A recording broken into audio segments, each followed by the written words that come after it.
tag. I'm it, apparently. So, of course, most of you know about this YouTube 5 Facts tag thing that's been going around.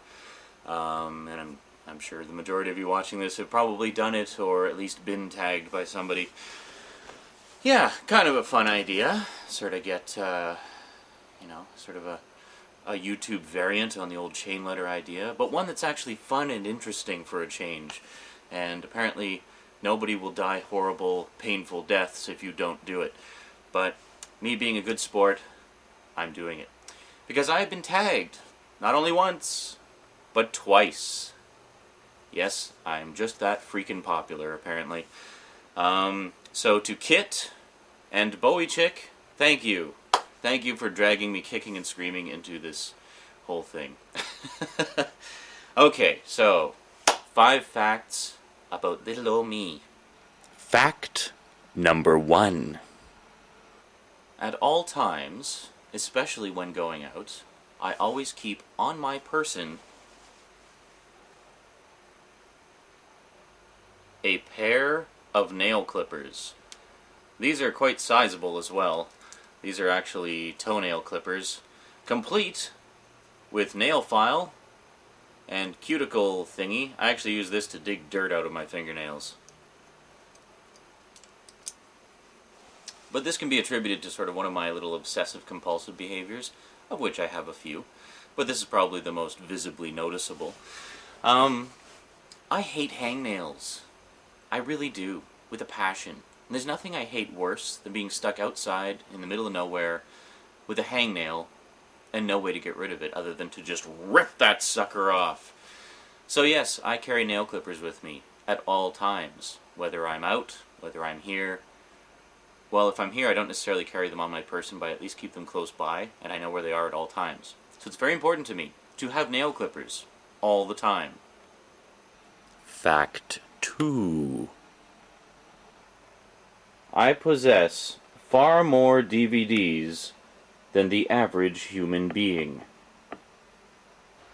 Far more. Oh, that wasn't even all of them. There's an entire other row of DVDs behind my also rather massive PS2 game collection. Then, of course, there's all of my girlfriend's DVDs.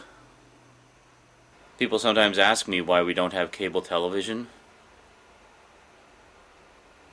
Do you really need an answer to that question? The simple fact of the matter is, we like being able to watch what we want, when we want, and commercial-free. And if we want to watch 20 episodes of something back-to-back, we can.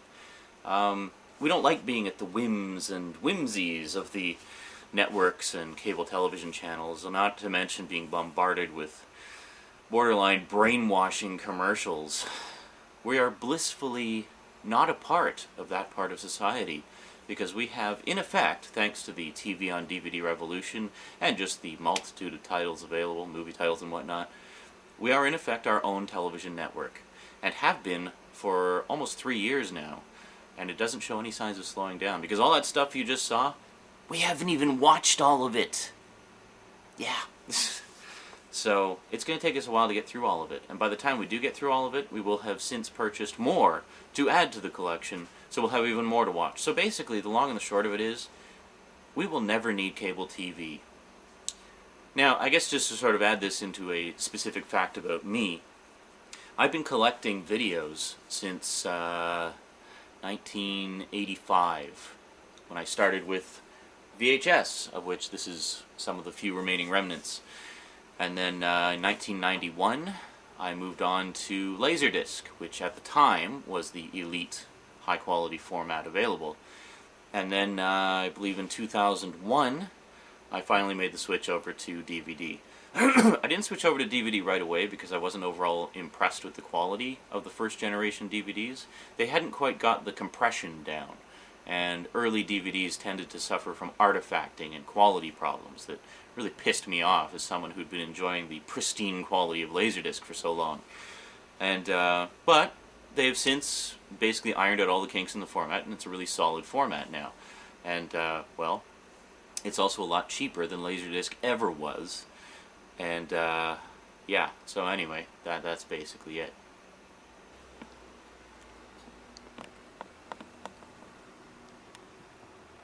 Fact 3! I guess while we're on the subject of technology, you may have gathered from my PS2 collection that I like video games. I've actually been playing video games pretty much since the dawn of video games. My very first video game system was in fact a home Pong system. Oh yes. Radio Shack. Realistic brand. Oh yeah. The great thing about that Pong game was you basically had two paddles. One of the paddles, the player 1 paddle, had all the controls for all the parameters of the game. And here's the thing. Nowadays, with a video game, you have to go into the options menu to change something, and you can't really do that on the fly during a game. However, with this old Pong system, it was all just buttons and dials and switches on this massive brick of a controller. So what I would do, being, 6, 7 years old at the time, is I'd be playing against my dad, and as soon as I would fire the little ball across his way, I would flick the switch that would reduce the size of his paddle to about, a couple of pixels. Yeah, I was a stinker. Anyway, needless to say, he didn't play very much with me until we got the ColecoVision in 1982. Yes, folks, I still have my ColecoVision. ColecoVision at the time came out around the time where the Atari 2600 and the Intellivision were in their heyday, and the ColecoVision was touted as the true-to-life, genuine arcade experience in your home. And, well, honestly, in 1982, it was the closest you could get. Years later, I got a Sega Genesis, which unfortunately was stolen by a vengeful ex-girlfriend. A few years after that, I purchased a Panasonic 3DO system, a system most of you have probably never even heard of. And then, finally, a PS2. This is actually my second PS2. I originally had the first generation PS2 where it had the slide-out tray. This is the newer slim version, which I actually find runs a little better than the old one. So being a long-time video game fan, people often ask me if I play games like WoW and Second Life and things like that. The simple answer to that is no, and there's a very good reason for that. I have a somewhat addictive personality. I can get hooked on things very easily. Anyone who chats with me on Stickam will attest to that. And the far too many hours I spend there. So for that reason, and plus I know a lot of people who have gotten just sucked into the world of WoW, and WoW has essentially become their world. For those not in the know, WoW is the short form for World of Warcraft. Anyway, so no, unfortunately I don't play those, simply because I know I would love them, and that I would spend all my time playing them, and basically not get anything else done.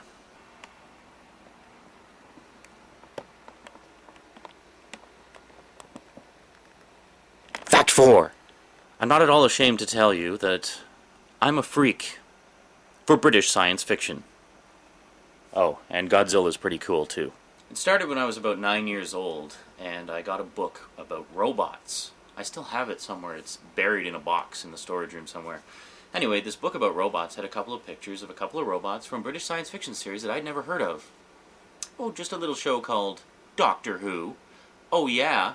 Specifically, for those who would know such things, the robots in question were the robot from the story entitled Robot, which was Tom Baker's first story, Tom Baker being the fourth Doctor.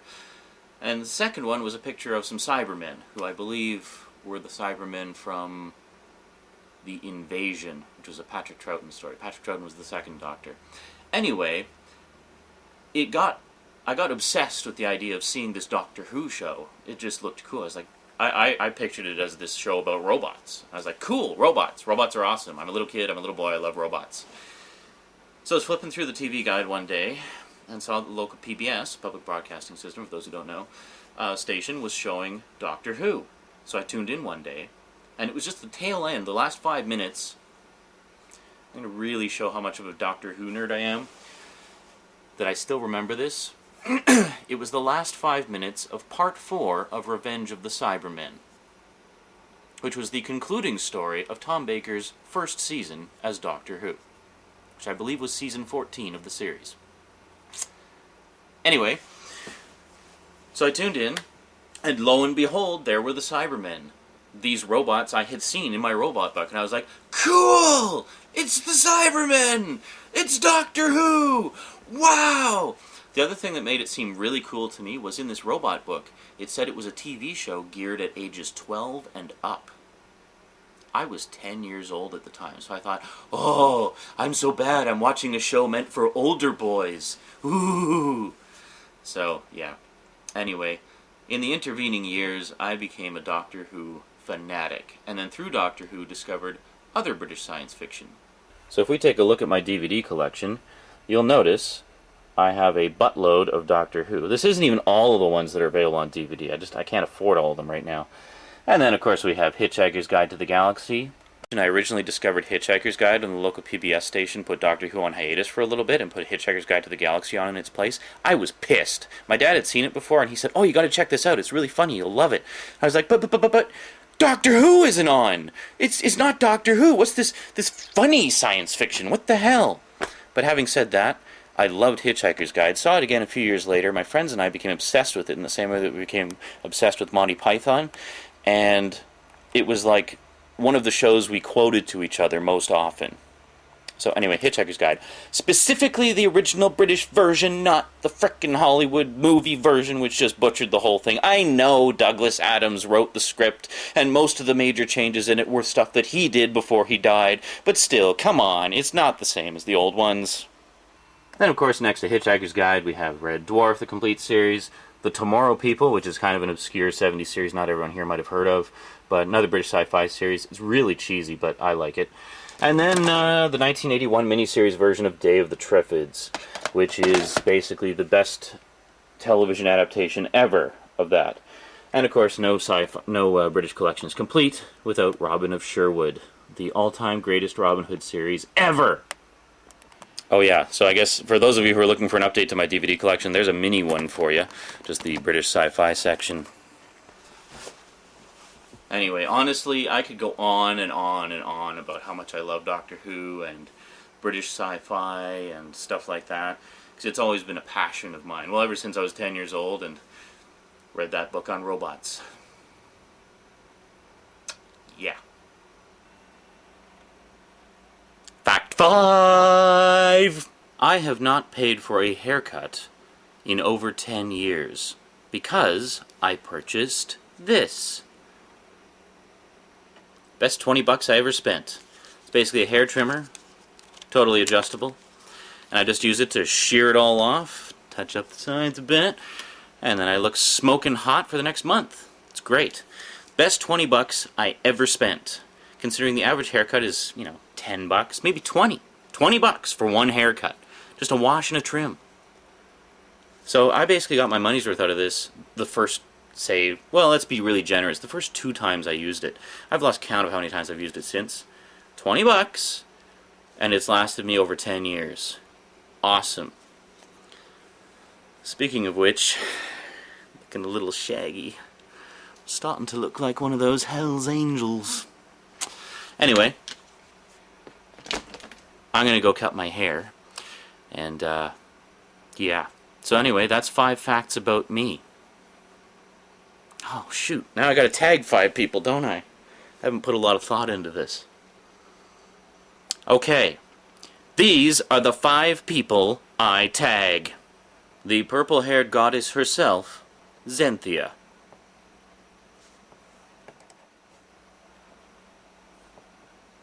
One of the most criminally underviewed users on YouTube, Thello77. Seriously, check out his stuff. He's frickin' hilarious. I don't know why you people aren't watching him. What's the matter with you? A dear friend who I chat with on Stickam, and actually met on Stickam, and watch her YouTube blogs regularly, Ms. Holly Roberts, 19. One of my oldest YouTube chums and longest subscribers, Petrus4. Really smart guy. You should check out his blogs. He has some really insightful and interesting things to say. And I know it's been a long time since my old shoutout video, but it's Petrus4, not Petrus04, Petrus4.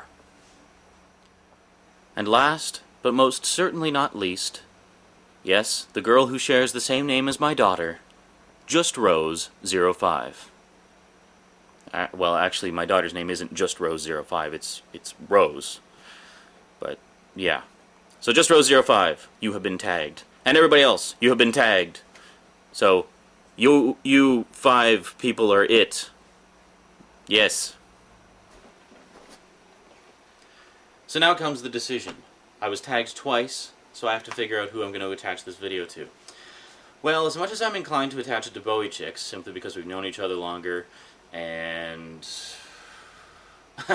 she gets more viewers than I do, generally, so it would be great to get the increase in viewership by attaching one of my videos to one of hers.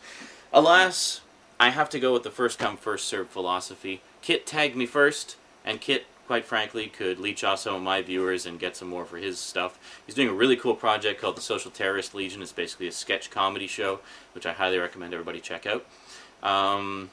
Yeah, so Kytt, you get my video as an attachment to your video. Yeah. It sounds like the little one's awake, so I must go tend to her. Anyway, this has been fun. Yes. Fun, that's the word. Anyway, catch you guys later. I'll be doing a little more, trying to do some more blogs in the next little while, so, yeah, I got lots of interesting things to say. Well, at least I find them interesting. Hopefully some of you will find them interesting too. Alright, so until next time, thanks for watching, and sayonara.